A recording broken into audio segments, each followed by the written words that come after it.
Hello दोस्तों। Organic कक्षा के अगली क्लास में आपका बहुत बहुत स्वागत है, जहां पर हम अभी तक अपने अंतिम प्रहार सीरीज के 3 वार छोड़ चुके हैं। आज बारी है हमारे चौथे वार की और बहुत महत्वपूर्ण वार की। मैं उम्मीद कर रहा हूं कि आपने पिछले तीनों लेक्चर देखे होंगे। चलिए आगे बढ़ते हैं अपने चौथे लेक्चर के साथ। दोस्तों, ये 4 तीर अपनी कमान से निकल चुके हैं। अगर आपने अभी तक नहीं देखे तो फिर इन तीरों को पकड़ना बहुत मुश्किल हो जाएगा। और आप मान के चलिए सारे क्वेश्चन लगभग लगभग इन्हीं टॉपिक से आने वाले हैं। हम स्लोली स्लोली आपको 35 40 40 मिनट के अंदर सारे important topic concept PYQ based analysis कर कर जहां से क्वेश्चन बनता ही बनता है वहां से लाकर दे रहे हैं। आप बिल्कुल इनको फॉलो कीजिए, आपको एक नंबर तरीके से सारे क्वेश्चन एग्जाम में देखने को मिलेंगे। चलिए अपने चौथे वार को, अपने चौथे तीर को निकाल लीजिए और डालने के लिए शुरू हो जाइए अंतिम प्रहार की चौथे लेक्चर में। शुरू करते हैं हमारा फटाफट से नया लेक्चर और बढ़ते हैं अपने पहले टॉपिक के साथ। और ये रहा अपना पहला टॉपिक, एक्सक्रीशन इन ह्यूमन।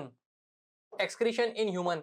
दोस्तों, एक्सक्रीशन इन ह्यूमन में सबसे इंपॉर्टेंट चीज जो आपको ध्यान रखनी है वो ये रखनी है कि जो सिंगल फंडामेंटल यूनिट होती है एक्सक्रीशन की, उसको हम कहते हैं नेफ्रॉन। ठीक है साहब। वो ऑर्गन जो कि एक्सक्रीशन में हेल्प कर रहा है उसको हम कहते हैं किडनी। अभी बताऊंगा आपको, किडनी के सारे पार्ट बताऊंगा, नेफ्रॉन के सारे पार्ट बताऊंगा और क्वेश्चन कहां से आएगा ये भी बताऊंगा। दोस्तों, किडनी के अंदर, हमारे शरीर के अंदर 2 किडनी है। दोनों किडनी से निकली कुछ यूरेटर है और वो यूरेटर एक जगह मिल रहे हैं, उसको हम यूरिनरी ब्लैडर कह रहे हैं। और फिर यूरेथ्रा से हमारा जो एक्सक्रीटरी प्रोडक्ट है, मतलब नाइट्रोजनस वेस्ट है, जैसे यूरिया और यूरिन, वो एक्सक्रीट आउट हो जाता है। तो जो किडनी है वो इंपॉर्टेंट एक्सक्रिएटरी रोल प्ले करती है हमारी बॉडी के अंदर। और हमको यही समझना है कि किडनी के अंदर जो नेफ्रॉन है, जिसको हम एक्सक्रिएशन का एक फंडामेंटल यूनिट बोलते हैं, उसका स्ट्रक्चर क्या है। कि बार बार रिपीटेडली नेफ्रॉन के स्ट्रक्चर से क्वेश्चन देखने को मिल रहे हैं। कौन कौन सा पार्ट क्या रोल प्ले करता है और कौन से पार्ट का क्या एक्शन है, किस पार्ट को क्या कहते हैं, ये सारी बातें आपको देखना है। 3 टर्म दोस्तों आपको याद रखनी है जो नेफ्रॉन के लिए इंपॉर्टेंट है। सबसे पहले तो हम किडनी के बारे में बात कर लेते हैं। तो ये हमारे 2 राजमा हैं बढ़िया से। ये हमारे 2 राजमा हो गए। इस राजमा में एक जाने वाली वेन होगी, एक आने वाली वेन होगी। एक जाने वाली वेन होगी, एक आने वाली वेन होगी। ठीक है दोस्त, बहुत बढ़िया। जो जाने वाली होगी उसको आप बोलोगे वेन, रीनल वेन। इसको आप बोल देते हो रीनल वेन, रीनल वेन। इसको आप बोल देते हो रीनल आर्टरी। अभी मैंने एक एक किडनी के अंदर एक एक बनाई है, सिर्फ दिखाने के लिए कि जाने वाली ये है तो यहाँ से ब्लड जाएगा और यहाँ से ब्लड वापस फिल्टर होके आ रहा होगा। ठीक है दोस्त, बढ़िया। ये एक किडनी हो गई, ये एक दूसरी किडनी हो गई।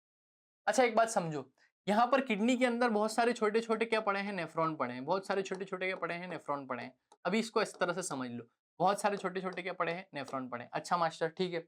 यहाँ से निकल कर आने वाले, किडनी से 2 निकल के आते हैं स्ट्रक्चर, जिसको आप कहते हैं यूरेटर। क्या कहते हो दोस्त, यूरेटर। ये यूरेटर जिस स्ट्रक्चर के अंदर जुड़ रहे होते हैं उसको आप कहते हो यूरिनरी ब्लैडर। तो ये किडनी के अंदर जिस स्ट्रक्चर के अंदर जुड़ रहे होते हैं उसको आप बोल देते हो यूरिनरी ब्लैडर। और फाइनली यूरेथ्रा के थ्रू ये मामला बाहर निकल जाता है, तो इसको आप बोल देते हो यूरेथ्रा। इसको आप बोल देते हो यूरिनरी ब्लैडर, यूरिनरी ब्लैडर। और इसको आप बोल देते हो दोनों हमारी किडनी। ठीक है, ये हमारी राइट किडनी, हमारी लेफ्ट किडनी। ये क्या है अंदर साहब, ये नेफ्रॉन है। नेफ्रॉन क्या है, ये फंडामेंटल यूनिट है एक्सक्रिएशन की। क्या है दोस्त, ये fundamental unit of excretion, fundamental unit of excretion of urine, excretion of, बहुत बढ़िया। इसको आप फंडामेंटल यूनिट फिल्ट्रेशन की भी बोल सकते हो। रीनल आर्टरी जो कि ब्लड लेकर आएगी, रीनल वेन जो कि ऑक्सीजनेटेड, मतलब जो वेस्ट निकालने के बाद जो भी ब्लड रहेगा उसको वापस बॉडी में ले जाएगी। तो ये ब्लड को वापस, blood back to body, blood back to body. और रीनल आर्टरी का काम क्या है, renal artery brings blood to kidney, brings blood to. बहुत बढ़िया सर, समझ में आ गया। सारे स्ट्रक्चर क्लियर है। डायग्राम अगर आ जाएगा तो बना दोगे, किडनी का स्ट्रक्चर बना दोगे। यूरेटर कितने हैं, 2 हैं। एक इस किडनी से आ रहा है, किससे, यूरेथ्रा। यूरिनरी ब्लैडर कितना है, 1 है। कॉमन डक्ट है जहां पर यूरिन स्टोर होगा। यूरेथ्रा वो ओपनिंग है, सिंगल ओपनिंग है जिसके थ्रू यूरिन आउट कर दिया जाएगा। ठीक है, तो यहाँ पर टेम्पररी स्टोर किया जाता है। ठीक है, टेम्पररी स्टोर किया जाता है यूरिन को। और यूरेथ्रा वो स्ट्रक्चर है जहां से एग्जिट आउट। बढ़िया, ठीक है। यूरेटर इन दोनों से, किडनी से आ रही एक एक नली का नाम क्या हो जाता है। ये हमारा किडनी के, सिंपल किडनी का स्ट्रक्चर हो गया। और किडनी से रिलेटेड जो भी उसके आसपास के जितने भी हमारे पाइप्स हैं जिनको आप यूरेटर बोल देते हो, यूरिनरी ब्लैडर बोल देते हो, वो सभी के आपने डायग्राम बना के देख लिया। ठीक है दोस्त, यहाँ से एक क्वेश्चन आपको लेबलिंग से आ सकता है। इसके बाद अपन चलते हैं कहाँ पर, इसके बाद अपन चलते हैं नेफ्रॉन को, कि इसके अंदर जो ये काम कर रहे हैं, जो मेन मामला है जो हमारे लिए इंपॉर्टेंट है वो है नेफ्रॉन का। तो मैं मान लेता हूँ कि मैं इसको क्या कर रहा हूँ, इधर से जूम कर दे रहा हूँ और इधर बना दे रहा हूँ। क्या कर दे रहा हूँ, इधर जूम करके इधर बना दे रहा हूँ। तो दोस्त ये कुछ ऐसा दिखता है, ये कुछ ऐसा दिखता है। ये 4 नंबर का पाना है दोस्त। कितने नंबर का पाना है ये? 4 नंबर। बहुत बढ़िया सर, अच्छी अच्छी बातें सिखा रहे हो आप, बहुत बढ़िया। ये 4 नंबर का आपका हो गया कुछ ना, जिसके बारे में बात मैं कर रहा हूँ। ठीक है दोस्त, यहाँ पर आपकी जो आर्टरीज और वेन है वो घूमकर वापस आएगी, तो मैं उसको बना देता हूँ। यहाँ पर आपकी आर्टरीज और वेन क्या आ रही है, घूमकर आ रही है, यहाँ से निकल। ठीक, यहाँ पर ये जो वेन्स है ये घूम के इसके आसपास एक बॉर्डर बना लेती है और इस बॉर्डर को ये इस ट्यूब के आसपास घेर लिया जाता है, ये बाहर निकल जाए। होगा क्या सर, सबसे पहले तो नेमिंग ध्यान रखनी है। नेमिंग कौन कौन है, ये जो स्ट्रक्चर है पूरा, ये पूरा जो स्ट्रक्चर है इसको आप बोल देते हो बोमेंस कैप्सूल। उधर लिखा हुआ है, अभी मैं लिख देता हूँ BC, इसको आप बोल देते हो बोमेंस कैप्सूल। ठीक है, फोन आ रहा है दोस्त, एक नंबर तरीके से 1 सेकंड के लिए रुकना, उस फोन को अपन सेट कर देते हैं। ठीक है,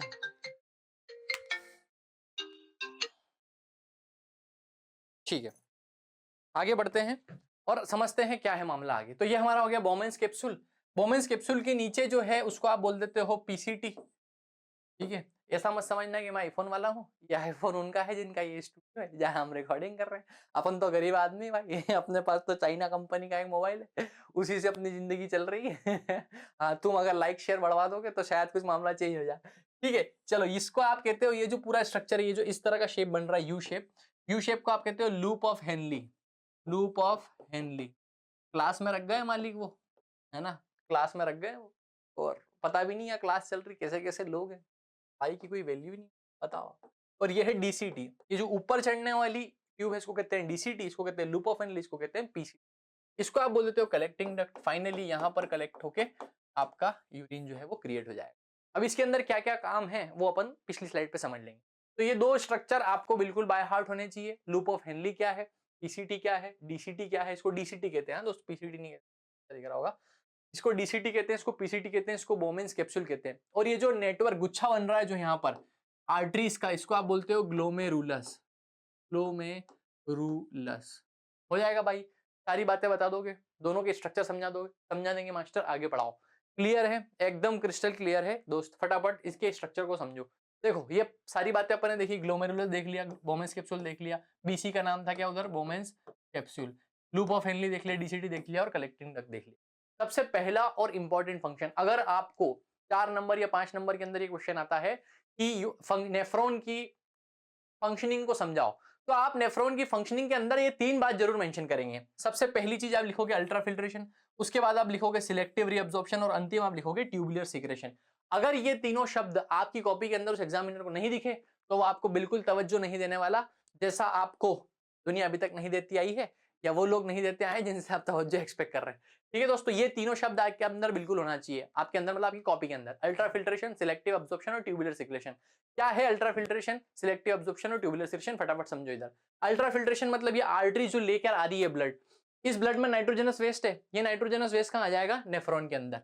तो यहाँ से नाइट्रोजनस वेस्ट कहाँ आ गया, नेफ्रॉन के अंदर।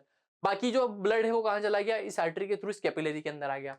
नाइट्रोजनस वेस्ट यहाँ पर आ गया, पर एक प्रॉब्लम हुई। पहले तो समझ लो कि ये जो ग्लोमेरुलस से नाइट्रोजनस वेस्ट सारा यहाँ अंदर आया है, इस प्रोसेस को ही हम क्या बोलते हैं, इस प्रोसेस को ही हम बोलते हैं अल्ट्राफिल्ट्रेशन। अल्ट्राफिल्ट्रेशन यानी ऐसा फिल्ट्रेशन जिसके अंदर सारा नाइट्रोजनस वेस्ट नीचे आ जाएगा PCT की तरफ और ब्लड जो प्योर है वो ऊपर निकल जाएगा।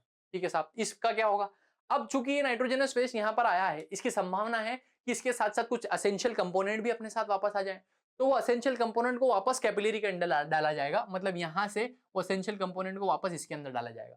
इस प्रोसेस को आप बोलते हो सिलेक्टिव रीअब्जॉर्प्शन, जिसके अंदर ग्लूकोज, अमीनो एसिड, वाटर या जो भी असेंशियल चीजें जो यहाँ पर नाइट्रोजनस वेस्ट के साथ आ गई है उसको वापस डालेंगे। तो पहली प्रोसेस हो रही है यहाँ, दूसरी प्रोसेस हो रही है यहाँ, और तीसरी प्रोसेस जब ये हो रहा था तब शायद बहुत सारे नाइट्रोजनस वेस्ट वापस ब्लड के इस कैपिलरी के अंदर चले गए, तो उन ब्लड की कैपिलरी से वापस उन नाइट्रोजनस वेस्ट को इसके अंदर डालना क्या कहलाता है, ट्यूबुलर सीक्रेशन। तो थर्ड प्रोसेस हो रही है यहाँ, कहाँ कहाँ हो रही है, इनकी लोकेशन ध्यान रखना और तीनों शब्द ध्यान रखना। पहला है सिलेक्टिव अब्जॉर्प्शन, यानी यहाँ से जो ब्लड है उसमें नाइट्रोजनस वेस्ट ब्लड यहाँ आ गया, बाकी जो ब्लड है वो इधर कैपिलरीज में चला गया। ये कैपिलरीज हमारी बॉडी के अंदर जा रही है, अभी के लिए आप ऐसा समझ लें, कहाँ जा रही है, हमारी बॉडी के अंदर, बाद में घूमकर।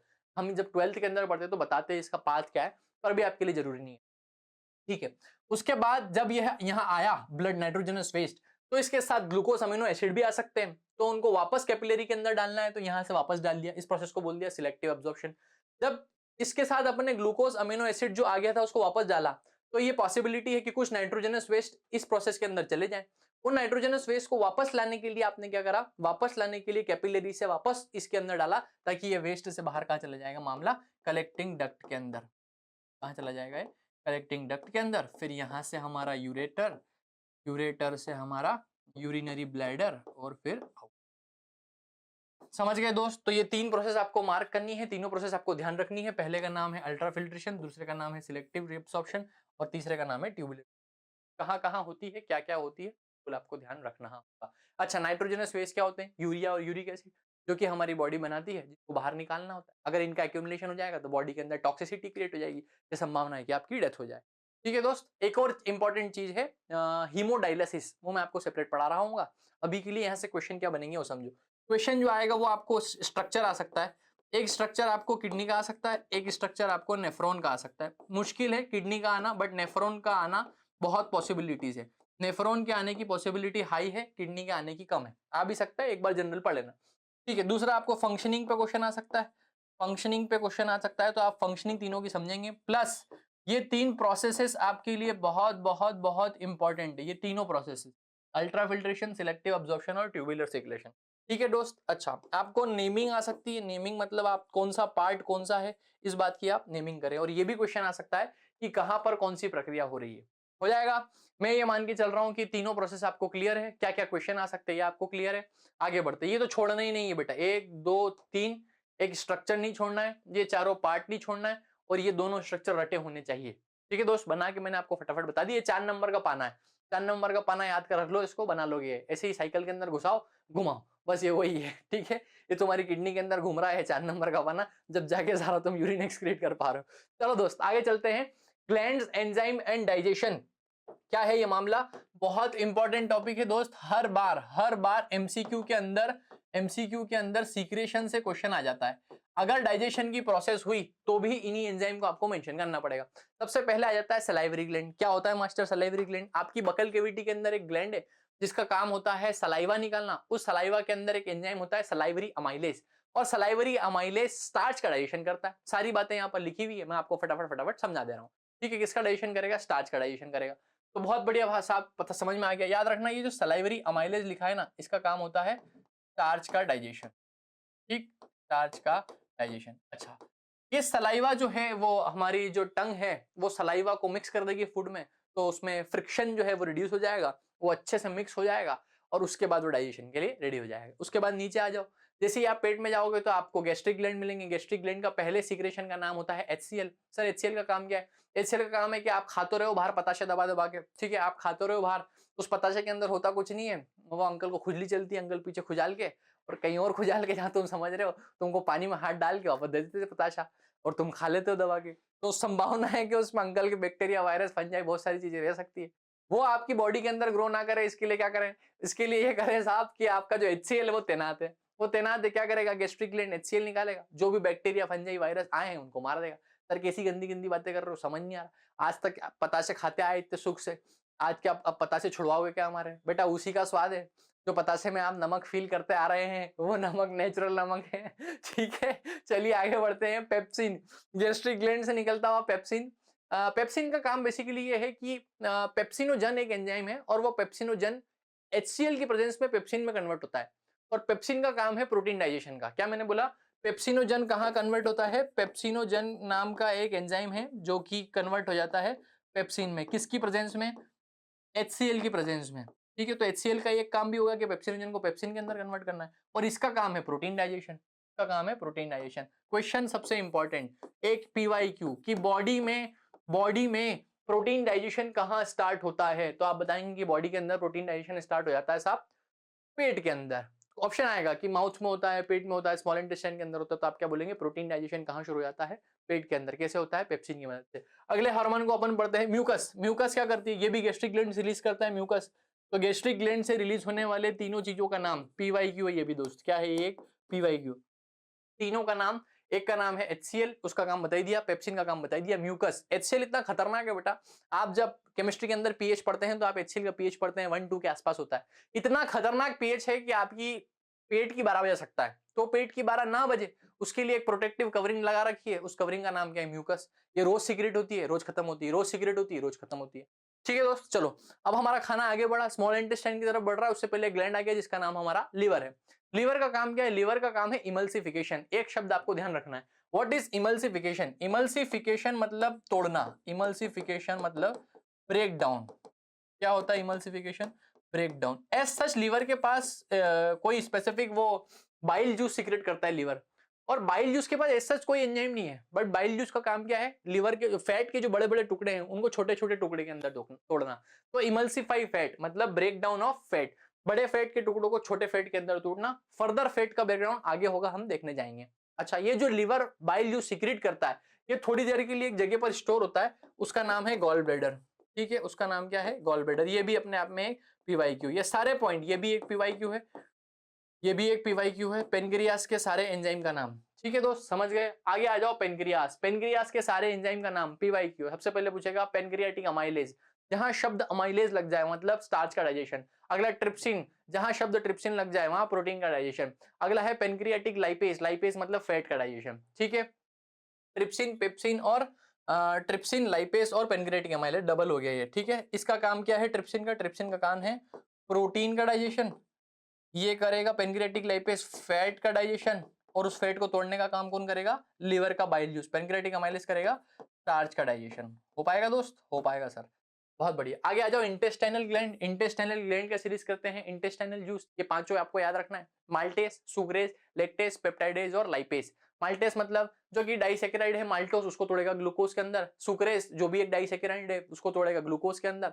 लैक्टेस को ग्लूकोज के अंदर, लैक्टेस आपकी मिल्क शुगर है, इसको काय में तोड़ेगा? ये ग्लूकोज के अंदर। पेप्टाइडेस, इसको आप तोड़ेंगे अमीनो एसिड के अंदर, ये प्रोटीन का एक कॉम्प्लेक्स पार्ट है, उसको आप पेप्टाइडेस बोलते हो। और लाइपेस पेट का एक कॉम्प्लेक्स पार्ट है जिसको फैट के अंदर तोड़ा जाएगा। फैट स्मॉल यूनिट है। ठीक है दोस्त, सारी बातें क्लियर हो गई, सारे एंजाइम क्लियर हो गए। माल्टेस जो कि माल्टोस को ग्लूकोज के अंदर तोड़ेगा। सुक्रेज जो कि सुक्रोज को ग्लूकोज प्लस, वैसे तो ये सब डाइसैकेराइड है, दो दो यूनिट से बनी है, लेकिन हमारे लिए समझने के लिए जरूरी है कि सब ग्लूकोज के अंदर टूट रहे हैं। लेक्टेस जो कि एक हमारा मिल्क शुगर है, वो काय के अंदर टूटेगा? ग्लूकोज के अंदर। और पेप्टाइडेस जो कि कॉम्प्लेक्स प्रोटीन है, वो अमीनो एसिड के अंदर टूट। अच्छा, एक दो तीन इंपॉर्टेंट बात जो मैं आगे समझाऊंगा, पहले मुझे लगता है आपको ये चीजें क्लियर हो गई। अच्छा, एक इंपॉर्टेंट चीज समझो, इंपॉर्टेंट चीज ये समझो कि जो हमारा स्टार्च है ना, स्टार्च अल्टीमेटली टूटेगा ग्लूकोज के अंदर। काय में टूटेगा? ग्लूकोज के अंदर। जो हमारा फैट है वो अल्टीमेटली टूटने के बाद बनेगा फैटी एसिड प्लस ग्लिसरॉल के अंदर।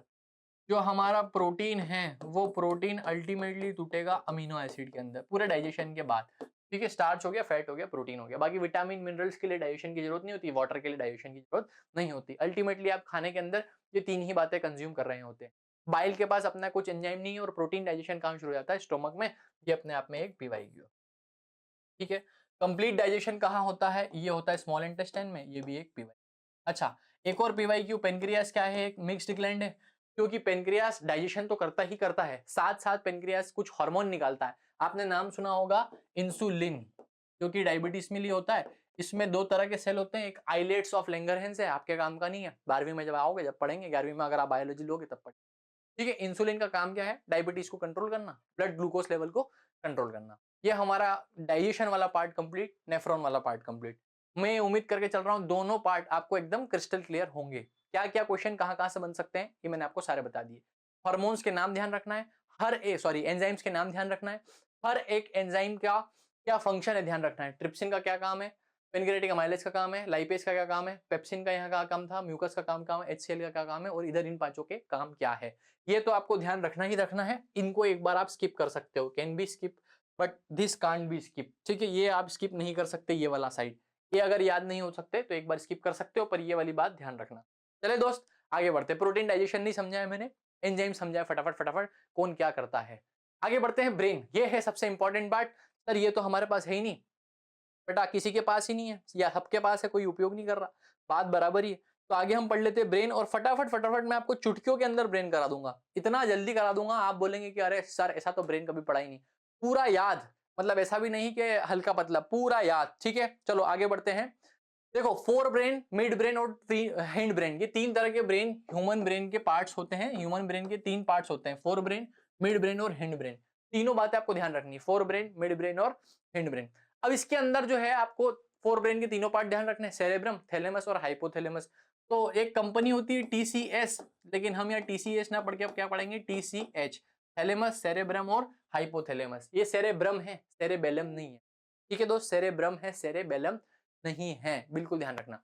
अच्छा, एक चीज है हैंड ब्रेन जिसके अंदर तीन पार्ट होते हैं, एक होता है पॉन्स, एक सेरेबेलम और एक मेडुला ऑब्लांगाटा। इसको आप जनरली पीसीएम से पढ़ लेते हो, पॉन्स, मेडुला ऑब्लांगाटा और सेरेबेलम, पॉन्स, सेरेबेलम और मेडुला ऑब्लांगाटा। तो उधर टीसीएस कंपनी होता है, टाटा कंसल्टेंसी सर्विसेज, उसकी जगह आपको याद रखना है टीसीएच, टीसीएस नहीं। थैलेमस, सेरेब्रम और हाइपोथैलेमस। दोस्त ये सबसे बड़ा पार्ट होता है, ठीक है, largest part plus, largest plus पर हाई ऑर्डर थिंकिंग के लिए होता है फोर ब्रेन। थिंक या मेजर थिंकिंग का पार्ट यही प्ले करता है। ठीक है, तो मेजर ऑर्डरली थिंकिंग का काम, मेजर थिंकिंग का काम यही करता है अपना फोर ब्रेन। इसके अंदर सबसे पहले है सेरेब्रम, फिर है थैलेमस और फिर है हाइपोथैलेमस। सबसे पहले समझते हैं सेरेब्रम का क्या काम है। दोस्त सेरेब्रम का याद रखने के लिए आपको एक चीज याद रखनी है, बस, ज्यादा कुछ भी नहीं याद रखना है, एक VIMEL जो हमारी कंटिन्यू चलती होगी, आप निरंतर ये लगाते ही होंगे। ठीक है, क्लास के बाद अगर लगाते हैं तो सुधर जाओ बेटा, पढ़ने से कोई मतलब नहीं, ये अपन को लगाना बंद करनी है। ठीक है, तो अब वी क्या है, वी है वॉलेंटरी एक्शन। वॉलेंटरी मतलब जो हमारे कंट्रोल में होते हैं वो सारे एक्शन सेरेब्रम करता है। आई से इंटेलिजेंस, आई से क्या है, इंटेलिजेंस, जैसे आप बहुत समझदार बच्चे हैं सारे, वो समझदार इसी सेरेब्रम के कारण है। ठीक है, ई से है हमारा इमोशन, इमोशन। ठीक है, एल से है हमारी लर्निंग, एल से है हमारी लर्निंग। तो हमारा साहब आपने एम से क्यों नहीं बताया, एम से इसलिए नहीं बताया क्योंकि एम से बताने के लिए वो तुम्हारे पास है ही नहीं, जो एम से मुझे बताना है। ठीक है, उसका नाम है मेमोरी। क्या है दोस्त, मेमोरी। ठीक है, याद रखोगे। ये ऐसे जोक इसलिए मार रहा हूँ क्योंकि तब आपको कनेक्ट हो जाएगा। बाकी मैं मानता हूँ कि आप बहुत पढ़े लिखे और बहुत वेल एजुकेटेड बच्चे हैं। ठीक है, बहुत बहुत आप कायदे वाले बच्चे हैं, ऐसा मेरा अनुमान है। ठीक है दोस्तों, विमल ध्यान रखना, क्या याद रखोगे, विमल। ठीक है, चूना और विमल ध्यान रखना सेरेब्रम के अंदर। विमल, विमल मतलब voluntary action, intelligence, memory, emotion और लर्निंग। याद रखोगे दोस्त, तुम्हारे लिए ट्रिक बनाई है। ठीक है, और इसको अन्यथा नहीं लेना है, ऐसा नहीं सर पढ़ाते टाइम क्या विमल और क्या कर रहे हो, तानसेन ये सब क्या है। ठीक है, इसलिए नहीं कर रहा हूँ, ये याद रहे और इससे याद रहता है। मतलब मेरी क्लास में तो मैं ऑफलाइन ऐसे ही पढ़ाता हूँ, तो तुमको भी याद रहेगा। ठीक है, विमल आप सेरेब्रम से कभी भी क्वेश्चन पूछा, क्वेश्चन क्या आएगा, क्वेश्चन ये आएगा दोस्त कि इंटेलिजेंस जो है वो कौन कंट्रोल करता है।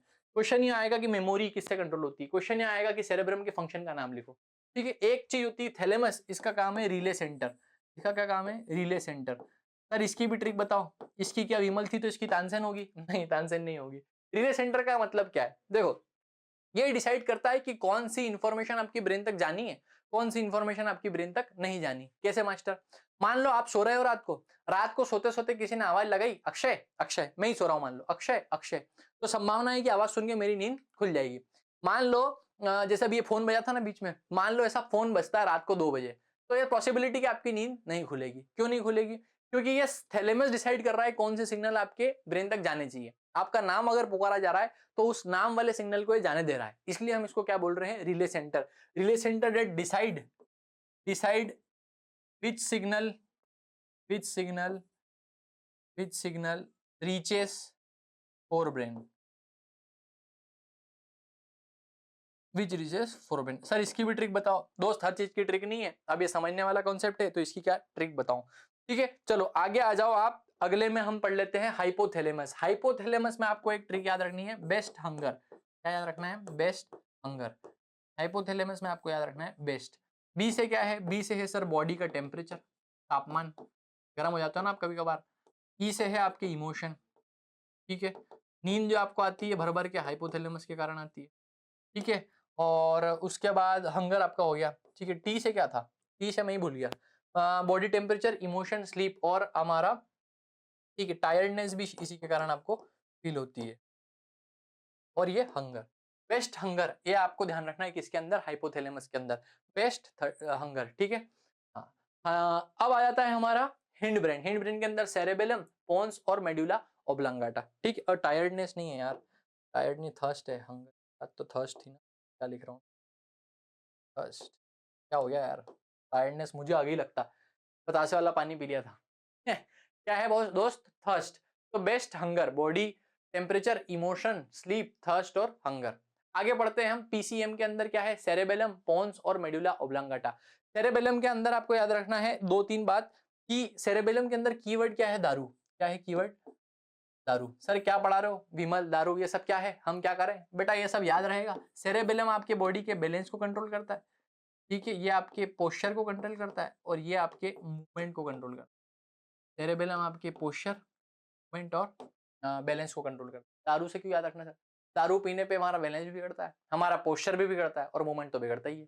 तुमने पीनी होगी लेकिन किसी को देखा जरूर होगा पीते हुए, और पीना मत, बिल्कुल पीना मत, वरना कुछ भी काम के लिए नहीं रहोगे, हमेशा के लिए सेरेबेलम खत्म हो जाएगा। ठीक है, आगे बढ़ो बेटा, सेरेबेलम को मजबूत रखो, सेरेबेलम को परेशान हमको नहीं करना है, नहीं तो वो सेरेबेलम जो आपको परेशान करेगा उससे ना मैं आपको निकाल पाऊंगा ना आपके परिवार वाले निकाल पाएंगे। ठीक है, सेरेबेलम के अंदर आपको ध्यान रखनी है दारू, एक तो बैलेंस, पोस्चर और एक मूवमेंट। सर पोन्स क्या है, पोन्स तो पाउडर है बेटा, पोन्स पोन्स पाउडर है, पोन्स क्या है, पोन्स पाउडर है। पोन्स पाउडर नहीं है, पोन्स पाउडर है। और इस पोन्स का काम क्या था बेटा, इस पोन्स का काम था खुशबू देना सर, खुशबू देना। तो जो हमारे ब्रीथिंग सेंटर है, ब्रीथिंग सेंटर को कौन कंट्रोल करता है, ये हमारे ब्रीथिंग सेंटर को कंट्रोल करता है। ठीक है, कंट्रोल ब्रीथिंग सेंटर। तो कैसे याद रखोगे सर, पोन्स पाउडर था, उस पोन्स पाउडर से खुशबू आती थी, खुशबू और ब्रीथिंग आपस में रिलेटेड है, तो तुमको पोन्स भी आपस में रिलेटेड हो जाएगा। क्लियर है, मैं समझ रहा हूँ कि यह बातें आपको एकदम क्लियर, क्रिस्टल क्लियर होगी। ठीक है, बहुत बढ़िया बेटा, आगे बढ़ते हैं अपन last, medulla oblongata. Medulla oblongata के अंदर आपको याद रखना है, बीवी कौन होती है, शी होती है। कौन होती है दोस्त, बीवी। बीवी शी होती है कि बीवी ही तो नहीं होती है। हाँ, वो अलग बात है कि किस किस केस में आजकल बीवी भी ही हो रही है, बट अभी हमको क्या मानना है कि बीवी क्या होती है, शी होती है। सर सर क्या है इनका मतलब, देखो दोस्त, बीवी, वी का मतलब है वॉमिटिंग, वॉमिटिंग। बी का मतलब है हमारा बी का मतलब है हमारा बॉडी टेनिंग, वॉमिटिंग होगी, बॉडी टेम्परेचर हो गया। शी का मतलब एस से है सलाइवा, सलाइवा, और ही से है हमारा हार्ट। हार्ट की जो एक्शन है वो भी कौन कंट्रोल करता है, मेडुला। अच्छा, पी से हमारी वॉमिटिंग होगी, ब्लड प्रेशर, बॉडी टेम्परेचर तो इधर हो गया, ब्लड प्रेशर इधर, ब्लड, ये सब कौन कंट्रोल करता है, मेडुला ओब्लांगाटा। तो क्या क्या ट्रिक्स हो गई, सेरेबेलम की हो गई, हमेशा क्या याद रखोगे आप, विमल। थैलेमस की हो गई रिले सेंटर, हाइपोथैलेमस की हो गई बेस्ट हंगर, सेरेबेलम की हो गई दारू, पोन्स की हो गई ब्रीदिंग सेंटर क्योंकि पोन्स पाउडर था, और मेडुला ओब्लांगाटा हो गई बीवी इस शी। बीवी कौन होती है, शी, एस से सलाइवा और ही से हार्ट अटैक। हो पाएगा दोस्त, क्लियर है, अगर याद नहीं हो तो इसका स्क्रीनशॉट ले लो, मैं थोड़ी देर के लिए साइड हट जाता हूँ, मस्त तरीके से हो पाएगा। चलो आगे बढ़ो, मिड ब्रेन। देखो मिड ब्रेन के अंदर आपको ध्यान रखना है राम, क्या रखना है, राम। राम नाम का कोई लड़का याद रख लो, ठीक है सर। नाम मतलब, राम मतलब एम से तो हो गया मिड ब्रेन, ठीक है, और रा से हो गया हमारा रिफ्लेक्स सेक्शन, रिफ्लेक्स सेक्शन, और ए से हो गया अलर्टनेस। क्या हो गया दोस्त, हमारा अलर्टनेस। बेटा ये रिफ्लेक्स सेक्शन वाला पॉइंट आपका पीवाईक्यू है। बेटा मैं आपको बता देता हूँ कहाँ कहाँ से क्वेश्चन आ चुके हैं। हमारा पोन्स वाला पार्ट आपका पीवाईक्यू है दोस्त, आपका सेरेबेलम के फंक्शन आपके पीवाईक्यू है दोस्त। रिले सेंटर से तो इतना क्वेश्चन आया नहीं, रिले सेंटर वाला भी एक पीवाईक्यू तो मिल जाएगा आपको। और ये मामला अभी तक आपसे पूछा गया, मेमोरी आपकी पीवाईक्यू, ठीक है। और एक जो सबसे इंपॉर्टेंट चीज है जो मैंने अलग से लिखी है, वो अलग से क्यों लिखी है वो भी मैं बता देता हूँ दोस्त। एक चीज होती है इनवॉलेंटरी एक्शन, वॉलेंटरी एक्शन मतलब जो हमारे कंट्रोल में हो। एक चीज होती है इनवॉलेंटरी एक्शन, सर वो क्या होता है, इनवॉलेंटरी एक्शन मतलब जो आपके कंट्रोल में नहीं। जैसे पेरिस्टलिसिस मूवमेंट पड़ा इसोफेगस का, इसोफेगस के अंदर पेरिस्टलिसिस मूवमेंट होता है और अपने आप हो रहा है वो, ऐसा मूवमेंट नहीं है कि आपको कराना पड़ रहा है कि खाना खाया अब उसको उतारना पड़ रहा है पेट तक, ऐसा नहीं हो रहा, अपने आप खाना उतर रहा है। क्यों उतर रहा है, क्योंकि हमारे इसोफेगस के अंदर एक मूवमेंट चल रहा है, उसको हम बोल रहे हैं पेरिस्टलिसिस मूवमेंट। तो दोस्त ध्यान रखना, जितने भी ऐसे इनवॉलेंटरी मूवमेंट्स हैं उन सभी को कौन कंट्रोल कर रहा है, हमारा मेडुला ऑब्लांगाटा, इनवॉलेंटरी एक्शन, ठीक है। और ये आपके बार बार पूछा गया पीवाईक्यू है, कैसा पीवाईक्यू है, बार बार पूछा गया पीवाई, इसलिए मैंने इसको सेपरेटली लिख दिया। याद रखोगे दोस्त, याद रखोगे दोस्त, मेरा अनुमान है आप इसका स्क्रीनशॉट ले लो, फटाफट फटाफट से आप स्क्रीनशॉट ले लो, तो ये हमारा कंप्लीट हो जाए। मिड ब्रेन किसके बीच में होता है सर? फोर ब्रेन और हैंड ब्रेन के बीच में होता है। मिड ब्रेन से याद रखना राम, हैंड ब्रेन से पीसीएम और फोर ब्रेन से टीसीएच, अलर्टनेस और रिफ्लेक्स। अब किसी का भी आप आंसर दे पाओगे, ये हमारा क्लियर हो गया। चलिए आगे बढ़ते हैं और ब्रेन के बाद हम पढ़ते हैं थर्मोलिसिस ऑफ लेड नाइट्रेट। दोस्त पूरा अनुमान है मुझे, 100% मेरा ये दिल कह रहा है कि ये क्वेश्चन इस बार आपको देखने को मिलेगा। लेड नाइट्रेट का आपको थर्मोलिसिस देखने को मिलेगा। तो थर्मोलिसिस क्या? डिकम्पोजिशन रिएक्शन पिछले ही चैप्टर के अंदर बताई थी, तीसरे प्रहार या चौथे प्रहार के अंदर मैंने आपको बताया। थर्मोलिसिस मतलब एक लेड नाइट्रेट आपने लिया। लेड नाइट्रेट क्या बेटा? कुछ नहीं, साल भर नहीं पढ़ा ना, अभी समझ ले लेड नाइट्रेट। लेड नाइट्रेट क्या? लेड नाइट्रेट आपने लिया और थर्मोलिसिस मतलब उसमें हीट लगा दी, आग लगा दी। कोई एक कंपाउंड है लेड नाइट्रेट, उसके अंदर आपने क्या लगा दी? आग लगा दी। आग लगाने के बाद आपको देखने को मिला कि कुछ ब्राउन फ्यूम्स क्रिएट हुई। ये ब्राउन फ्यूम्स किसकी है सर? ये नाइट्रोजन डाइऑक्साइड की ब्राउन फ्यूम्स। कुछ येलो रेसिड्यू उस टेस्ट ट्यूब के अंदर कुछ ना कुछ येलो पदार्थ बन गया, उसका नाम आपने दे दिया लेड ऑक्साइड। और एक गैस निकली, उस गैस का नाम था ऑक्सीजन। सर क्या काम का? काम का कुछ नहीं बेटा, रिएक्शन बिल्कुल आ सकती है। पहली चीज तो ये आ सकती है कि निकलने वाली गैस का कलर क्या है, तो आप बोलोगे सर नाइट्रोजन डाइऑक्साइड है, और नाइट्रोजन डाइऑक्साइड कैसे निकलते हैं? ब्राउन फ्यूम्स निकलते हैं। दूसरी बात आप बोलोगे कि जो प्रेसिपिटेट बना, मतलब इस रिएक्शन के बाद जो नीचे बचा, उसका कलर क्या था? उसका कलर था येलो कलर। येलो कलर का रेसिड्यू, रेसिड्यू मतलब जो रह जाए रिएक्शन के बाद, वो किसका था? लेड ऑक्साइड का था। सर आप मुझे बताओ कैसे मालूम पड़ेगा कि निकलने वाली गैस ऑक्सीजन है? कैसे मालूम पड़ेगा कि निकलने वाली गैस नाइट्रोजन डाइऑक्साइड है? बेटा कुछ मत कर, याद कर पिछली रिएक्शन, पिछले प्रहारों के अंदर जो हमने पढ़ी। एक टेस्ट ट्यूब ले, उस टेस्ट ट्यूब के ऊपर जहां से ऑक्सीजन निकल रही है एक जलती हुई कैंडल लिया। अगर कैंडल और अच्छे से जलने लग गई, मतलब निकलने वाली गैस क्या है? ऑक्सीजन। पहले पढ़ा है अपन ने। आगा सर NO2 का कैसे मालूम पड़ेगा? इस बार कुछ मत लाना, हाइड्रोजन के लिए याद कर। जब कैंडल के ऊपर मैं जलती हुई कैंडल, मतलब टेस्ट ट्यूब के ऊपर जलती हुई कैंडल लाया था, तो याद कर हाइड्रोजन में पॉप साउंड आ रहा था, तो हाइड्रोजन का डिटेक्शन होता है पॉप साउंड से। इधर हमारा ऑक्सीजन अच्छे से ग्लो करती है, ये उसका डिटेक्शन है। यार NO2 का बताओ ना, NO2 निकल रही है यहाँ, तो NO2 का बेटा, NO2 जब आती है ना तो पंजेंट स्मेल आती है। कैसी स्मेल आती है? पंजेंट मतलब बहुत तेज स्मेल आती है। उस स्मेल से हम ये पता लगाते हैं कि निकलने वाली गैस कैसी है? NO2। एक दो बार आप निकालोगे तो आपको समझ में आ जाएगी कि अच्छा ये NO2 की खुशबू है। बेटा इतनी तेज होती है, पंजेंट मतलब इतनी तेज कि आपके नाक के बाल जला सकती है। ठीक है, तो ऐसी कुछ गैस निकल रही होती है NO2। तो पंजेंट स्मेल आती है नाक के बाल से, ध्यान रखना कि नाक के बाल किस में जल रहे थे? NO2 में। पंजेंट स्मेल निकलती है, ब्राउन कलर की होती है, बहुत इंपॉर्टेंट, और एसिडिक होती है। एसिडिक मतलब ये ब्लू लिटमस को काय में कर देगी? रेड के अंदर कन्वर्ट कर देगी। हो पाएगी सारी बातें। PYQ है, बार बार आने की संभावना है, इस बार फिर आने की संभावना है। सर क्वेश्चन कहां कहां से पूछा जाएगा वो बता देता हूं, तो सुन क्वेश्चन कहां कहां से पूछा जाएगा। पहला क्वेश्चन तेरे को पूछा जाएगा कि लेड ऑक्साइड का कलर कौन सा है, तो तू बताएगा येलो कलर का। दूसरा तुझे पूछा जाएगा कि ब्राउन फ्यूम्स नाइट्रोजन डाइऑक्साइड की है, ठीक है, यहां से क्वेश्चन आएगा, यहां से क्वेश्चन आएगा। दूसरी चीज NO2 के डिटेक्शन से क्वेश्चन आएगा, NO2 के डिटेक्शन से। और PYQ भी है कि NO2 के डिटेक्शन से भी क्वेश्चन आएगा। साथ साथ में क्या होगा, किस तरह की गैस है, ये भी आपको क्वेश्चन पूछा जाएगा। रिएक्शन से आपको क्वेश्चन आ जाएगा, ये रिएक्शन से आपको क्वेश्चन देखने को मिलेगा। तो ये संभावित क्वेश्चन जहां जहां से आएंगे। किस तरह की रिएक्शन है सर? थर्मोलिसिस है। थर्मोलिसिस मतलब डिकम्पोजिशन रिएक्शन हो गई। एक चीज दो चीजों में टूट रही है, एक चीज दो चीजों में, तीन चीजों में टूट रही है, एक चीज तीन चीजों में टूट रही है। ठीक है, इसका कलर बता दोगे, इसका कलर बता दोगे, इसका डिटेक्शन बता दोगे, इसका डिटेक्शन बता दोगे। थर्मोलिसिस है। और एंडोथर्मिक में था डिकम्पोजिशन रिएक्शन मैक्सिमम कैसी होती है? एंडोथर्मिक की भी हम पिछले लेक्चरों के अंदर पढ़ चुके हैं। मेरा अनुमान है ये बात आपको एकदम क्लियर होगी, क्रिस्टल क्लियर होगी। आगे बढ़ जाऊं, खींच लो इसका स्क्रीनशॉट जो खींचना है, बाकी आपको PDF मिल जाएगी टेलीग्राम पेज के। ठीक है दोस्त, आगे बढ़ जाइए सर, बिल्कुल आगे बढ़ जाइए। ये हमारा क्लियर हो गया, आने की पूरी संभावना है बेटा। ठीक है, चलो आगे बढ़ते हैं और समझते हैं कि हमारा फेरस सल्फेट हाइड्रेटेट। सर ये भी इंपॉर्टेंट है, बिल्कुल इंपॉर्टेंट है। देख बेटा, एक चीज होती है फेरस सल्फेट, हाइड्रेटेड सर क्या होता है? हाइड्रेटेड शब्द जहां पे जुड़ जाए, क्या जुड़ जाए? हाइड्रेटेड। हाइड्रेटेड बताता है वाटर ऑफ क्रिस्टलाइजेशन को। किसको बताता है ये? Water of crystallization. Water of crystallization ये क्या बला है सर? आगे वाले प्रहार सीरीज के अंदर हम पढ़ेंगे बात, लेकिन कोई भी कंपाउंड X के बाद अगर कुछ H2O के मॉलिक्यूल लगे हैं, जैसे 3H2O या 2H2O जो भी लगा है, कोई एक कंपाउंड X उसके पीछे डॉट H2 अगर लगा है, तो इसी को आप क्या बोल देते हो? Water of crystallization. मतलब उसके अंदर उतने वाटर के मॉलिक्यूल मिक्स है, अभी सिंपल भाषा के अंदर आप समझ लो।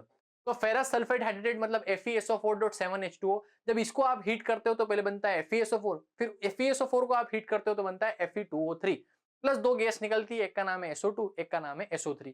दोनों ही गैसेस हाईली एसिडिक है बेटा। दोनों गैसेस कैसी हैं? एसिडिक, मतलब ब्लू को में करेगी, रेड के अंदर करेगी। सर क्वेश्चन क्या क्या आएगा? क्वेश्चन आएगा पहला तो FeSO4 की रिएक्शन लिख के दिखाओ, तो आप ये रिएक्शन लिखोगे। ये रिएक्शन का पहला पार्ट है, ये रिएक्शन का दूसरा पार्ट है। अच्छा, सर और भी क्या, यहाँ पे भी कलर ध्यान रखना है बेटा, बिल्कुल ध्यान रखना है। FeSO4 ग्रीन कलर का है, ये जो हाइड्रेटेड है ना ये ग्रीन कलर का है, कैसा है, ग्रीन कलर का। ये FeSO4 व्हाइट कलर का है, ठीक है। और हमारा Fe2O3 ये रेड ब्राउन कलर की है, रेड ब्राउन Fe2। SO2 और SO3 ये है Fe2, ये दोनों एसिडिक गैसेस है, क्या है, एसिडिक। ठीक है दोस्त, हो पाएगा, कोई दिक्कत तो नहीं, बिल्कुल दिक्कत नहीं। बनने वाली ऑक्साइड का नाम क्या है, आयरन ऑक्साइड, ठीक है। फेरिक ऑक्साइड इसको कहते हैं, आयरन ऑक्साइड को क्या कहते हैं, फेरिक ऑक्साइड। जब Fe की वैलेंसी +3 होती है और ऑक्सीजन की -2 है, दोनों मिक्स होके Fe2O3 बना रहे होते हैं। क्लियर है बेटा, सारे पॉइंट क्लियर है, बिल्कुल आने की संभावना है। और बहुत बढ़िया, जहां जहां से क्वेश्चन आएंगे वो सारी बातें मैंने आपको बता दी। रिएक्शन आ सकती है, ये आ सकते हैं, इनके कलर से क्वेश्चन आ सकते हैं, ये ऑब्जर्वेशन से क्वेश्चन आ सकते हैं, ऑब्जर्वेशन से क्वेश्चन आ सकते हैं, और इनडायरेक्ट क्वेश्चन आ सकते हैं। इनडायरेक्ट मतलब, इनडायरेक्ट क्वेश्चन कैसा आएगा, इनडायरेक्ट क्वेश्चन आएगा, क्वेश्चन ये आएगा दोस्त, तुमको पूछा जाएगा कि कोई एक्स कंपाउंड है, उसको थर्मोलिसिस अगर हम उसका करें, उसका थर्मोलिसिस कंपाउंड करने के बाद कोई एक वाई बनता है, और उस वाई का जो कलर है वो भी तुमको नहीं बताया, और फिर एक जेड बनेगा, प्लस दो गैसेस निकल रही है, और दोनों गैसेस जो है वो एसिडिक है, एसिडिक है, या यूं कह दो दोनों गैसेस के नाम दे देंगे, एक SO2 है और एक SO3 है, ठीक है। तो तुमको जेड बताना है, तुमको वाई बताना है, और तुमको एक्स बताना है, ये तीनों चीजें आपको बतानी पड़ेगी। तो आप बता देंगे कि इस केस में बनने वाला कंपाउंड FeSO4 है, फिर Z बनेगा Fe2O3, और यहाँ पर है FeSO4.7H2। ऐसे इनडायरेक्ट घुमा के क्वेश्चन आएंगे, आपको ध्यान रखना रहेगा कहाँ क्या बना है। डिटेक्शन से भी क्वेश्चन आ सकते हैं कि डिटेक्ट कैसे करेंगे, लेकिन SO2 SO3 के डिटेक्शन का रोल नहीं है, उधर NO2 के डिटेक्शन का रोल ज्यादा है। चलो आगे आ जाओ, फटाफट समझते हैं। अगला कंसेप्ट क्या है, heating effect of electric current. बहुत बढ़िया, heating effect of electric current क्या है समझो। देखो इसको समझाने के लिए मैंने आपको एक बात बताई थी, याद करो अपने पुराने दिन जब हम रेजिस्टेंस और रेजिस्टिविटी पढ़ा करते थे। सर रेजिस्टेंस क्या था, रेजिस्टेंस मतलब किसी कंडक्टर के अंदर करंट फ्लो हो रहा है तो उसको रोकने की जो प्रॉपर्टी है वही क्या है, रेजिस्टेंस। ये क्यों डेवलप हो रहा है, हर मटेरियल के अंदर कुछ ना कुछ इंट्रिंसिक प्रॉपर्टी है, उसका नाम था रेजिस्टिविटी। सर करें क्या, जब भी किसी कंडक्टर के अंदर कोई करंट फ्लो होगा तो उसकी रेजिस्टिविटी मतलब इंटरनल प्रॉपर्टी, या यूं कह लो कि उसके पार्टिकल चाहेंगे कि ये करंट हमसे ना फ्लो हो, ना फ्लो हो तो दम लगाएंगे। और इस गहमा गहमे में, इस युद्ध के अंदर क्या जनरेट होगी, हीट जनरेट होगी। क्यों जनरेट हुई सर, हीट समझ नहीं आया। करंट फ्लो कर रहा है कंडक्टर में, पर कंडक्टर के पार्टिकल नहीं चाहते, क्या नहीं चाहते कि हमसे करंट फ्लो हो, तो वो इस करंट फ्लो को क्या करेंगे, धक्का देंगे। धक्का देने से क्या प्रोड्यूस होगी, हीट। और हम हीट इसका क्या करेंगे पता है, उन्होंने इतनी मेहनत कर करके उसको रोका और जनरेट करी हीट, और हमने इस हीट से कर ली प्रेस। ठीक है दोस्त, हमने इस हीट से बना ली गर्मी। कैसे बना ली, जो आपकी इलेक्ट्रिक हीटर है वो इसी की कंसेप्ट पे बेस्ड होते हैं। तो क्या है heating effect of electric current, की कभी भी एक इलेक्ट्रिक करंट जा रहा होगा तो कंडक्टर की इंट्रिंसिक प्रॉपर्टी है दैट इज रेजिस्टेंस, कि हम करंट के फ्लो को रोकेंगे, जितना वो रोकेंगे उतनी ज्यादा हीट डेवलप होगी, और उतनी ही उस हीट की प्रेस हम कर लेंगे। ठीक है दोस्त, कितनी हीट डेवलप होगी सर, H = I²RT। सर यहाँ पर I क्या है, I है आपका करंट, R क्या है, R है आपका रेजिस्टेंस, और T है आपका टाइम। कैसे मालूम पड़ेगा सर इतनी जनरेट हुई है, कितनी देर के लिए आपने उस कंडक्टर के अंदर करंट फ्लो करवाया, उस कंडक्टर का रेजिस्टेंस आपको पता ही होगा, कितना करंट फ्लो करा रहे हो ये आपको पता ही होगा। इन तीनों को मल्टीप्लाई कर दो, आपके पास आ जाएगी हीट। क्या आ जाएगी दोस्त, हीट आ जाएगी। बहुत बढ़िया सर। कहाँ कहाँ इसका एप्लीकेशन है, इसका एप्लीकेशन है इलेक्ट्रिक ओवन में, इलेक्ट्रिक आयरन में, इलेक्ट्रिक केटल में, गर्म करते हो ना पानी आप, और एक रूम हीटर के अंदर, सभी इसी कंसेप्ट पे बेस्ड है। हो पाएगा मास्टर जी, आगे बढ़ जाओ। देखो बेटा, कौन सा मटेरियल आप यूज करोगे हीटिंग डिवाइस के अंदर, वो मटेरियल यूज करेंगे सर। फॉर एन एग्जाम्पल मान लो यही है कंडक्टर जहां से मुझे हीटिंग इफेक्ट समझना है, तो मैं इस ऐसा कंडक्टर लूंगा जो कि कम से कम करंट को फ्लो होने दे, मतलब जिसका रेजिस्टेंस क्या हो, ज्यादा हो, मतलब जो ज्यादा धक्का दे करंट को, ज्यादा धक्का दे मतलब जो करंट को पास बिल्कुल ना होने दे, कम से कम अगर ये करंट को पास होने देगा तो उतनी ज्यादा हीट निकलेगी। तो पहली शर्त तो है कि इसकी रजिस्टिविटी यानी इसकी प्रॉपर्टी जो कि करंट को अपोज करेगी वो ज्यादा हो। दूसरी इसकी मेल्टिंग पॉइंट, मेल्टिंग पॉइंट मतलब अगर ये जो हीट जनरेट हुई, ऐसा ना हो कि इस हीट जनरेट से भाई खुद ही पिघल जाए, ठीक है, दूसरे को मानने गए तो खुद ही निपट गए, तो ये हीट जो जनरेट हुई इससे ये खुद पिघले ना, ये बात का हमको ध्यान रखना है। तो इसके लिए ऐसा मटेरियल लेना है जिसकी मेल्टिंग पॉइंट क्या हो दोस्त, हाई हो।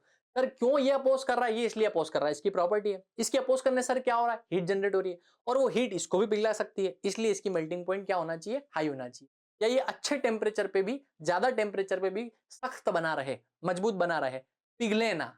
ठीक है, ये बात आपको ध्यान रखनी, तो ऐसा मटेरियल लेना। तो कुल मिला के आपको सख्त व्यक्ति चाहिए, सख्त समझते हो ना, जाकिर खान वाला, सख्त, एस सख्त की स्पेलिंग देख लेना दोस्त, ठीक है। जाकिर वाला सख्त है ये अपना, ठीक। जाकिर भाई लव यू, ठीक है। जाकिर भाई I love you so much. अगर आप देख रहे हैं तो बिल्कुल मजा आ गया मतलब। ठीक है, तो ये हमारे सख्त आपको चाहिए, ठीक है। तो समझ गए आप। इलेक्ट्रिक बल्ब समझते हैं। शायद इलेक्ट्रिक बल्ब सख्त है, नहीं दोस्त, इलेक्ट्रिक बल्ब सख्त नहीं है। ये जो प्रॉपर्टी है सख्त है, पिघलना नहीं, नहीं पिघलने की प्रॉपर्टी क्या है, सख्त। ये तीनों बात आप ध्यान रखोगे। तो ऐसे ही मटेरियल को आपको यूज रखना है जो क्या है, सख्त। आ जाओ इलेक्ट्रिक बल्ब है दोस्त। इलेक्ट्रिक बल्ब के अंदर एक बहुत सख्त व्यक्ति है, उसका नाम है टंगस्टन। टंगस्टन क्या करेगा, जब करंट फ्लो होने देगा, नहीं जान देगा करंट को, नहीं जान देगा करंट को, बिल्कुल नहीं जान देगा करंट को। इससे क्या होगा सर, इससे उसकी रजिस्टिविटी इतनी ज्यादा है कि बिल्कुल करंट फ्लो नहीं होगा, तो हीट जनरेट होगी, और ये हीट लाइट के फॉर्म में आपको दिखेगी। तभी तो आपको बल्ब दिखता है जब आप बल्ब लगाते हो, खटका जलाते हो। करंट तो उसके अंदर जा रहा होता है, टंगस्टन क्या करता है, उसको इमिट करता है, लाइट को हीट के फॉर्म में, ठीक है। समझ गए, बहुत बढ़िया। और टंगस्टन का मेल्टिंग पॉइंट बहुत ज्यादा है, आप कितने ही उसको हीट दे दो इजिली मेल्ट नहीं होने वाला। याद रखोगे दोस्त, कुछ स्मॉल पार्ट गर्म तो होता ही है ना। आप देखना पुराने जो बल्ब आते थे, मुझे नहीं ध्यान, क्या आप लोगों ने देखी नहीं, एक ये गुल्लू आते थे पहले, बल्ब नहीं आते थे, गुल्लू आते थे ऑरेंज कलर के। तो उनको हाथ आप लगा नहीं सकते थे चलने के बाद, क्यों? क्योंकि इतने ज्यादा उनमें हीट हो जाती थी, कांच के अंदर इतनी हीट हो जाती थी कि उससे करंट पास हो रहा है। टंगस्टन जो है वो एमिट कर रहा है लाइट, प्लस हीट भी तो निकाल रहा होगा, तो हीट के कारण वो पूरा ग्लास गर्म हो जाता था। अब आप उसको पकड़ नहीं सकते थे, पहले उसको ठंडा होने देते थे, फिर निकालते थे, ठीक है। आप कपड़ा पकड़ के देखा होगा निकालते होंगे, चलो वो इसलिए होता था। आगे बढ़ो, इससे क्या प्रूव हो रहा है, इससे ये प्रूव हो रहा है कि हीट भी निकल रही है साथ साथ। आगे समझो इलेक्ट्रिक फ्यूज क्या होता है दोस्त। इलेक्ट्रिक फ्यूज मतलब कुछ भी नहीं है, एक ऐसी चीज आपने लगा दी जिसका काम कुछ नहीं है, अगर ज्यादा करंट आ जाए ना तो टूट जाए। तो यहां पर आपने सख्त लगाया था, यहाँ पे आपको पिघलने वाला चाहिए, ठीक है। पिघलने वाला चाहिए आपको यहाँ पर। कैसे पिघलेगा, आपने उसकी कोई लिमिट सेट कर दी। मान लो ये आपका सर्किट है एक पूरा, इस सर्किट के अंदर आपने जहां से आपका करंट की एंट्री हो रही है वहां पर आपने इलेक्ट्रिक फ्यूज लगा दिया। अब अगर आपने लिमिट सेट कर दी कि इस फ्यूज को इतने ही लिमिट या इतनी ही रेटिंग पर करंट मिलेगा तो ये चलना चाहिए, इससे अगर ऊपर रेटिंग पे करंट आएगा तो ये फ्यूज हो जाएगा। तो मान लो आपने उसकी लिमिट 2 एम्पियर पे सेट करी या 3 एम्पियर पे सेट करी, 3 एम्पियर मान लेते हैं। अगर 3 एम्पियर से ज्यादा करंट आया तो क्या होगा, ये हमारा फ्यूज ही टूट जाएगा, फ्यूज पिघल जाएगा। अगर फ्यूज टूट जाएगा तो क्या होगा सर, फ्यूज के टूटने से ज्यादा करंट जो एकदम से आया है वो सर्किट में नहीं पहुंचेगा, और सर्किट में नहीं पहुंचेगा तो हमारा सर्किट सुरक्षित रहेगा, चाहे ये फ्यूज उड़ जाए। तो ये है बलिदानी लोग। ये कौन है, वो बलिदानी लोग हैं जिनके कारण हमारे घर का सर्किट बचा हुआ है। ये खुद पिघल जाते हैं, ठीक है, हमें बचाने के लिए। तो ये सख्त व्यक्ति का वो मित्र है जो खुद पिघल जाता है और आपको सख्त बनाए रखता है, ठीक है। आपके सर्किट के अंदर अगर एकदम से करंट ज्यादा आ जाए, उससे ये प्रिवेंट करता है। तो वो एकदम से करंट ज्यादा जो आया है उससे कैसे बचोगे, ऐसे बचोगे कि आप फ्यूज लगा दो, जहां पर सर्किट एंट्री हो रही है वहां पे आप फ्यूज लगा दो। अब क्या होगा, तो इस फ्यूज की आपने लिमिट सेट कर दी कि 2 एम्पियर के ऊपर ये फ्यूज मेल्ट हो जाएगा। तो अगर मान लो किसी दिन एकदम 4 एम्पियर का करंट आ गया तो 2 एम्पियर पे ये मेल्ट हो जाएगा, सर्किट ब्रेक हो जाएगा, और आपके सर्किट के अंदर, आपके घर के अंदर, घर के सर्किट के अंदर करंट जो हाई वोल्टेज का था वो एंटर नहीं करेगा, और उससे आपका सर्किट बचा रहेगा। अगर ये फ्यूज नहीं होता और सडनली 5-6 एम्पियर का करंट आपके अंदर, घर के अंदर आ जाता, तो क्या होता, शॉर्ट सर्किट हो जाता, पूरे घर के अंदर ओवरलोडिंग हो जाती, एक्सेसिव करंट घुस जाता एसी में, एक्सेसिव करंट घुस जाता फ्रिज में, एक्सेसिव हर ग्लूप में घुस जाता। तो इससे क्या होता, सबके खत्म होने के, सबके ब्लास्ट होने के चांसेस रहते हैं, पूरे घर का सर्किट उड़ सकता था। इसलिए आप क्या लगाते हो, इस भाई को बलिदान दिलवाते हो और खुद प्रोटेक्टेड रहते हो। याद रखोगे भाई, ठीक है। कौन कौन सा मटेरियल यूज किया जाता है फ्यूज वायर के तौर पे, अल्यूमिनियम, कॉपर, लेड, आयरन। यहां से पीवाईक्यू है, ये आपसे पूछा जाएगा, ठीक है। ये आपसे पूछा जाता है, क्या प्रोसेस है ये आपसे पूछा जाता है। दूसरी चीज आपको ध्यान रखनी है, ये आपका पीवाईक्यू है, ठीक है। चलो दोस्त, तो ये हमारे आज के क्वेश्चंस हो गए, ये आपके पीवाईक्यू है। हाई मोल्टिंग पॉइंट प्रॉपर्टी आपको बतानी है, मटेरियल डिवाइस की क्या क्या प्रॉपर्टी होती है। क्लियर है दोस्त, क्लियर है, बिल्कुल क्लियर है। तो आप इसी के साथ हमारा ये वाला पार्ट जो है वो खत्म होता है, और आगे वाली सीरीज के लिए आप बने रहिए, कंटिन्यू हम करते हैं दोस्त। बहुत बहुत धन्यवाद, थैंक यू सो मच। पढ़ते रहिए, आनंद लेते रहिए और मजे करिए, ठीक है। तो जल्दी मिलते हैं हमारे अगले पार्ट के अंदर, तब तक के लिए जय हिंद, जय भारत।